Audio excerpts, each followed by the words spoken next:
You have 90 seconds, not to escape, not to dig yourself out, just to breathe. Somewhere above you, the mountain has already stopped moving. Everything is quiet now, quieter than it has any right to be, and you cannot tell, with absolute certainty, which direction is up. This is what it actually feels like to be buried alive in an avalanche. Not the movie version, the real one. And the real one is stranger, faster, and far more survivable than you think if you understand what's actually happening to your body in the seconds after the snow stops. Avalanches don't move like water. They move like concrete that hasn't set yet. When a slab of snow releases on a slope, it doesn't flow gently around you. It tumbles you, crushes you, and then, within seconds of stopping, it sets. Snow that was loose and churning while it was moving becomes almost solid the instant it comes to rest. Rescuers have compared digging through settled avalanche debris to digging through wet cement. That's the first shock. Your body is pinned before your mind has even caught up to what happened. The second shock is quieter and far more dangerous. Roughly half of avalanche victims lose track of which way is up. Not because they're panicking, because the tumbling motion during the slide disorients the inner ear so completely that your own sense of balance becomes unreliable.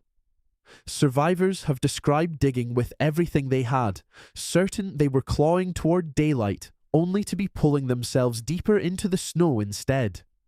Your body, in other words, can betray you at the exact moment you need to trust it most.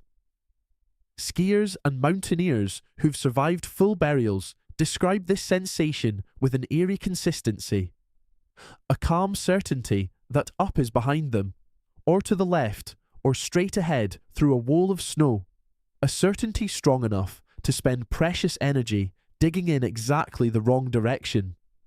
One well-documented technique guides that instinct doesn't help with is spitting or letting saliva fall freely inside your air pocket. Gravity still works, even when your inner ear has stopped reporting it accurately. Where the spit falls is down. That's often the only reliable compass left. Think about that for a moment. In a crisis where every second matters, the most trustworthy piece of information available to you isn't a feeling or an instinct or a burst of adrenaline-fueled clarity. It's watching where a drop of liquid falls under gravity, the same physics that applies to a puddle in a parking lot. Your senses, under enough pressure, hand the decision back to the most basic laws of physics because they can no longer be trusted to make the call themselves. So what actually determines whether you live? Researchers at the URAC Institute for Mountain Emergency Medicine, led by Hermann Brugger, have spent decades studying real avalanche burials across the Alps to answer exactly that question. What they found is now called the avalanche survival curve, and it looks less like a single countdown and more like a set of cliffs. For the first 10 minutes, your odds of survival are close to 90%. Your body is warm. Your oxygen is fine. If you're not critically injured by the slide itself, this window is almost forgiving. Then the curve drops. Sharply. Between roughly 15 and 35 minutes, survival odds fall from that 90% down toward 20 or 30%. This is the phase where asphyxiation becomes the dominant threat, and it comes down to one small specific detail. Whether your face is pressed directly against packed snow, or whether there's a small pocket of open space in front of your mouth.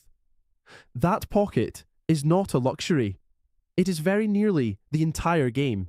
Snow, once it settles, is porous. Air can move through it, slowly. If your exhaled breath has anywhere to go, even a fist-sized gap, you are still exchanging gas with the world above you. Thin and slow, but real.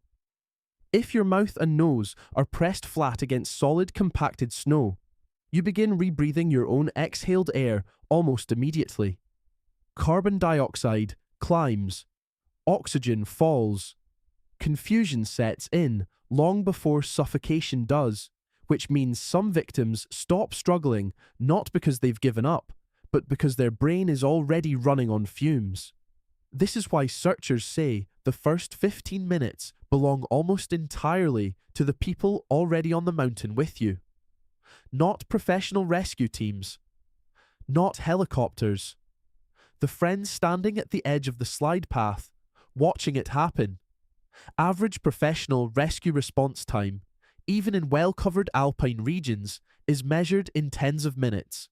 Your survival curve has often already dropped by the time trained help arrives, which means, statistically, the person most likely to save your life is someone already standing there, holding a shovel, watching the snow settle where you disappeared.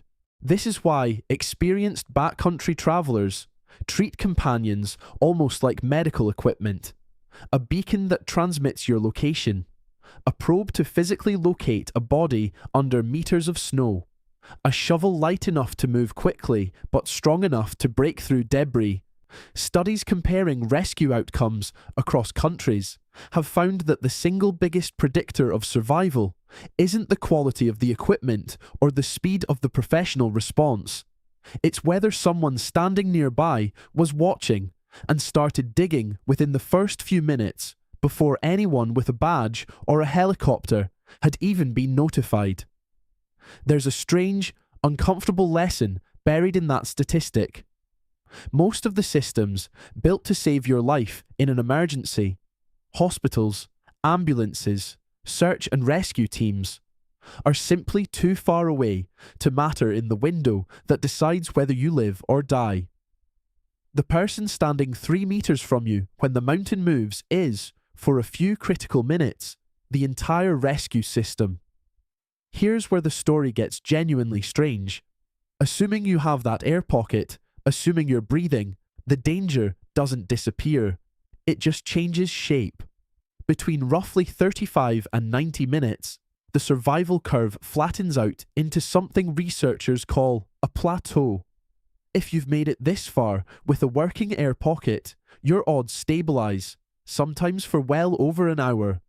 Your body drops its core temperature deliberately as a survival mechanism, slowing your metabolism to buy time the way a hibernating animal does. People have been recovered alive after 90 minutes under snow cold, disoriented, but alive, specifically because that small pocket of air kept the exchange going just long enough. Then, past that point, a second and final cliff appears. Hypothermia, combined with the slow buildup of carbon dioxide, becomes its own separate threat. Long burial studies out of Switzerland, building on earlier work by researcher Marcus Falk and colleagues published decades ago, have found that most survivors recovered after an hour or more were suffering primarily from hypothermia rather than suffocation, meaning the air pocket had done its job, and the cold had simply caught up. Emergency physician Colin Grissom, who has studied the physiology of breathing inside snow caves in controlled laboratory conditions, found something almost counterintuitive while testing volunteers breathing into artificial air pockets. Even a small pocket dramatically slows the buildup of dangerous carbon dioxide levels compared to breathing directly against packed snow, but it doesn't stop that buildup entirely. It only buys time. Time for a rescuer's probe to find you. Time for a shovel to reach you. The pocket was never a solution. It was always just a loan against the clock. Notice what's actually happening in this entire sequence. Your fate is not decided by how strong you are, or how hard you fight, or how much oxygen you can hold in your lungs in a single breath. It's decided in the first few seconds, by a decision made before the avalanche even started. Whether you managed to get one hand up in front of your face as the snow slowed and thickened around you, carving out a pocket of air before it set like stone. That single motion, one arm, one hand, cupped in front of the mouth, is the difference researchers keep finding, over and over, between the survival curve's steep drop and its long flat plateau. Think about how little that is.